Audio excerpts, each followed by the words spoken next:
Breaking news చూస్తున్నాం. లోక్సభ ఎన్నికల నేపథ్యంలో తెలంగాణ ముఖ్యమంత్రి రేవంత్ రెడ్డి వరుస ప్రచారాలతో స్పీడ్ పెంచారు. ఇవాళ కొత్తగూడెం, మహబూబ్ నగర్, సికింద్రాబాద్, ముషీరాబాద్ నియోజకవర్గాల్లో సీఎం రేవంత్ రెడ్డి పర్యటన ఉండబోతుంది. దీనికి సంబంధించి పూర్తి అప్డేట్స్ అందించేందుకు మా ప్రతినిధి రాంబాబు మనకి ఫోన్ లైన్లో సిద్ధంగా ఉన్నారు. రాంబాబు, చెప్పండి, సీఎం రేవంత్ రెడ్డి షెడ్యూల్ ఎలా ఉండబోతుంది? సో ఎన్ని గంటలకు మొదలు కాబోతున్నారు హైదరాబాద్ నుంచి? పూర్తి అప్డేట్స్ అండి. రాజశేఖర ముఖ్యమంత్రి రేవంత్ రెడ్డి ఈ రోజు కొత్తగూడెం, మహబూబ్ నగర్, సికింద్రాబాద్, ముషీరాబాద్ నియోజకవర్గంలో ప్రచారం చేపడుతున్నారు. పార్లమెంట్ ఎన్నికలకు సంబంధించి ఇటు ఖమ్మం పార్లమెంట్ కు సంబంధించినటువంటి ఇటు రఘురామిరెడ్డికి మద్దతుగా ప్రచారాన్ని కొత్తగూడెంలో నిర్వహించబోతున్నారు. ఇటు కొత్తగూడెంలో జనజాతర సభ పేరిట 11 గంటలకు ముఖ్యమంత్రి అయితే హాజరు కాబోతున్నారు. మరొకవైపు ఇటు సికింద్రాబాద్ కాన్స్టిట్యూన్సీ, అంటే సికింద్రాబాద్ పార్లమెంట్ పరిధిలో ఉన్నటువంటి ఇటు సికింద్రాబాద్, ముషీరాబాద్ నియోజకవర్గాల్లో కూడా ముఖ్యమంత్రి రేవంత్ రెడ్డి అయితే పర్యటించబోతున్నారు.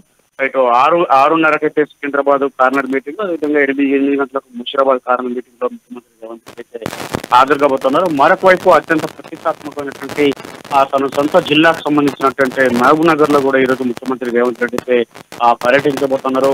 చల్లా వంశీచంద్రెడ్డి కాంగ్రెస్ పార్టీ అభ్యర్థిని గెలిపించాలని కోరుతూ ముఖ్యమంత్రి రేవంత్ రెడ్డి 5 గంటలకు మహబూబ్ నగర్ జిల్లా కొత్తకోటలో కార్నర్ మీటింగ్ లో పాల్గొనబోతున్నారు. మొత్తానికైతే ముఖ్యమంత్రి రేవంత్ రెడ్డి ఇటు బిజీగా గడుపుతున్నాయి. ఇటు నిన్న కూడా కాంగ్రెస్ పార్టీ అగ్రనేత రాహుల్ గాంధీ రాయబరేలీలో పోటీ చేస్తా ఉంటే రాయబరేలీకి కూడా వెళ్ళి అక్కడ నామినేషన్ కార్యక్రమంలో కూడా పాల్గొన్నటువంటి పరిస్థితి ఉంది. అక్కడ నుండి నేరుగా వచ్చి నిన్న ప్రచార కార్యక్రమంలో పాల్గొన్నటువంటి ముఖ్యమంత్రి ఈ రోజు కూడా మరి ప్రచార కార్యక్రమాలను అయితే ముమ్మరం చేస్తా ఉన్నారు.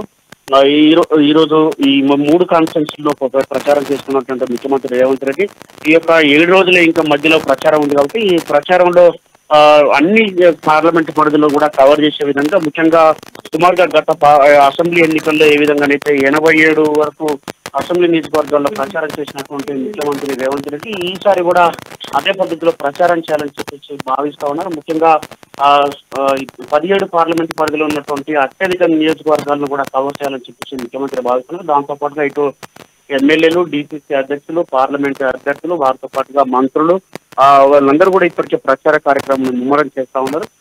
ఇందులో భాగంగానే ముఖ్యమంత్రి రేవంత్ రెడ్డి కూడా ఈ యొక్క ప్రచార కార్యక్రమాన్ని అన్ని తానే స్వయంగా భుజాన వేసుకొని అయితే నిర్వహిస్తున్నటువంటి పరిస్థితి కనిపిస్తుంది.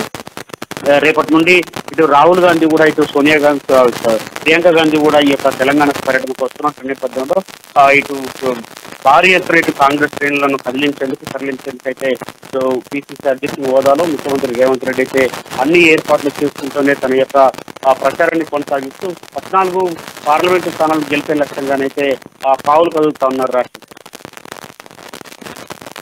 రాంబాబు,